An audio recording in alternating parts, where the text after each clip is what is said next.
नमस्कार साथियों, मैं Vidya Negi, women commission chairperson Himachal Pradesh. आज एक बार फिर आप सबके सामने हूं। जैसा कि सर्वविदित है, आप सबको मालूम है कि सोलन में बृजेश्वर कश्यप, जो कि पूर्व सांसद वीरेंद्र कश्यप जी का बेटा है, उस पर एक महिला ने यह आरोप लगाया है कि उसने शादी का झांसा देकर उसका कई सालों से यौन शोषण किया है। मैं इस केस के संबंध में कल ही आप सबसे बात कर सकती थी, लेकिन हम कल दिन से इस मामले की तहकीकात में लगे हुए थे और पूरी ऑथेंटिक जानकारी लेने का प्रयास कर रहे थे, जिसमें हमें काफी समय लग गया। इसीलिए आज मैं आप सबके सामने हूं। हमने इसमें पूरा संज्ञान लिया है और जिसमें ये पता चला है कि लड़की का शोषण किया गया था और उसे शादी का वादा दिया गया था। और वो ये जो बृजेश्वर कश्यप है, ये पहले से ही शादीशुदा है और जो ये लड़की है, इसे मालूम नहीं था कि ये शादीशुदा है। इसमें मेरी बात एसपी गौरव सिंह जी से भी हुई है और कई बार हमने इस पे बात की है, पूरी जानकारी हमने प्राप्त की है और उन्होंने कहा है कि इसमें पूरा न्याय जो पीड़िता है उसको दिया जाएगा। बहुत से लोगों की मैंने बातें सुनी है, कहते हैं कि ये कंसेंट था। क्या होता है वो? मैं आप सबसे एक सवाल करती हूँ। आप किसी से वादा करते हो कि मैं आपसे शादी करूंगा और उसके बाद आप उसको छोड़ देते हो।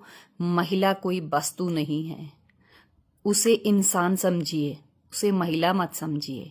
बहुत ही दुख की बात है कि आप किसी से वादा करते हो कि मैं आपसे शादी करूंगा और उसका यौन शोषण करके आप उसको छोड़ देते हो। ये बहुत ही गलत बात है। अभी ये मामला आगे बढ़ रहा है और इस पे पूरी इन्वेस्टिगेशन की जा रही है और जो महिला है उसके मजिस्ट्रेट के सामने बयान भी हो चुके हैं और हमने एसपी गौरव सिंह जी से भी पूरी रिपोर्ट हमें देने का उनसे गुजारिश की है कि हमें भी ये रिपोर्ट भेजी जाए और हमने ये भी कहा है कि पीड़िता के साथ पूरी तरह से न्याय किया जाए। आखिर इस पुरुष समाज को हो क्या गया है? क्यों वो महिला को इंसान नहीं समझते? और इससे भी बड़ी बात है कि जो लोग हमें ये ज्ञान देते हैं कि महिलाएं इस तरह के एक कंसेंट होता है, म्यूचुअल अंडरस्टैंडिंग होती है, उसके बाद इसको इस तरह का यौन शोषण का मामला बनाकर सामने आती हैं। लेकिन आप अगर झूठा वादा करोगे और उसके बाद आप उसे एक वस्तु की तरह छोड़ दोगे तो और क्या होगा? मेरा सभी महिलाओं से भी ये विनती है कि इस तरह के झूठे वादों में फंसना छोड़ दीजिए। किसी भी इस तरह की चीज में मत आइए और जो इस तरह का आपको भरोसा देता है कि मैं आपसे शादी करूंगा, तो उनसे कहिए कि आप पहले हमसे शादी करें।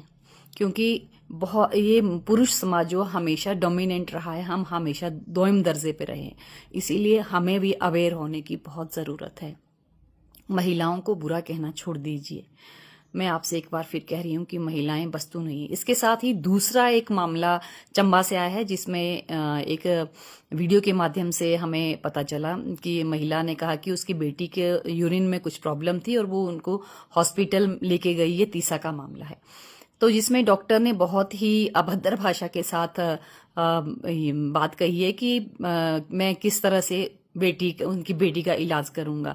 एक तो वो खुद ड्यूटी पे नहीं आए और दूसरा दवाई लिखाई। जब महिला ने ये कहा कि दवाई वो बिना बेटी को चेकअप करवाए नहीं देगी, तो उन्होंने बहुत ही अभद्र भाषा में कुछ कहा है, जिसे मैं आपसे नहीं कह सकती हूँ यहाँ पे। ये बहुत ही गलत बात है। उस पर भी हमने जो सीएमओ विपिन जी हैं उनसे बात करी थी। उन्होंने कहा कि इसके लिए उन्होंने एक कमेटी गठित कर दी है और सबसे बड़ा ध्यान इसमें ये रखा गया है कि जिस ब्लॉक का ये मामला है, उस ब्लॉक से किसी भी अधिकारी को उसमें नहीं लिया गया है, ताकि उसके साथ पूरा न्याय हो और पार्शियलिटी ना हो। और साथ में 3 दिन में इस रिपोर्ट को दिए जाने की उन्होंने बात कही है। हमने भी उनसे कहा है कि इस रिपोर्ट को हमें भी दिया जाए और पूरी तरह से इस तरह की घटनाओं को रोकने के लिए इस पे हमें सख्त कार्रवाई करने की बहुत जरूरत है। एक बार मैं फिर आप सबके सामने एक और विनती करती हूँ कि आयोग को हल्के में ना लें, वुमेन कमीशन को हल्के में ना लें। हम हमेशा महिलाओं के साथ खड़े हैं। धन्यवाद।